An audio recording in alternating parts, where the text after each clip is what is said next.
कृष्ण अवतार में तो सब छोड़ दिया इसने, मर्यादा सब गई। वो तो एक ब्राह्मण सुदामा का चरण का प्रक्षालन भी करता है और दूसरा ब्राह्मण द्रोणाचार्य का शिरच्छेद भी करवा देता है। कृष्ण कोई सामान्य नहीं है, कृष्ण को बड़े बड़े देवताओं समझ नहीं सकते, राम को तुम समझ सकते हो।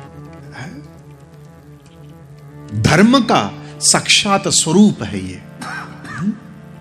गीता मम धर्म, धर्म से शुरू होती है, मम से अंत होता है, मम से अंत होता है। मम धर्म क्या है? रामावतार में धर्म माने प्रतिपल व्यवहार।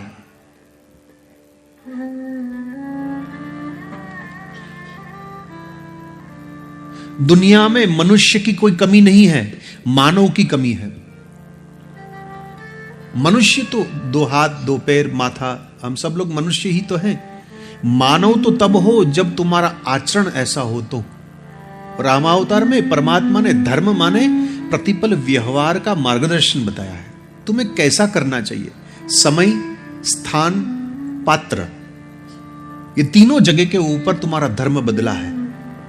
इसका ज्ञान होना चाहिए तुम्हें। किस समय, कौन सा स्थान और किसके सामने आप कैसे व्यवहार कर रहे हो, ये राम ने बताया है।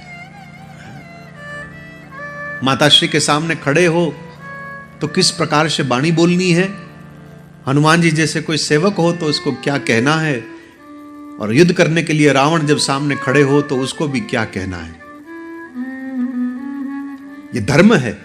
रामो विग्रवान धर्मः राजा सर्वस्य लोकस्य। इस धरती के ऊपर ऐसा कोई देश नहीं है जो आज भी राम राज्य की अपेक्षा न करता हो। नहीं दरिद्र, नहीं दुखी, न दीना। राम राज्य में कोई दरिद्र नहीं है, कोई दुखी नहीं है, कोई दीन, कोई गरीब नहीं है।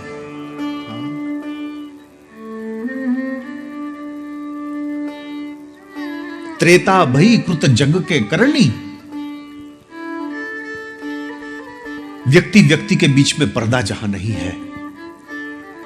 दंड की व्यवस्था नहीं थी क्योंकि कोई गलत काम कर नहीं रहे थे, और दंड केवल सन्यासियों के हाथ में ही था, बस, और कोई दंड नहीं थे।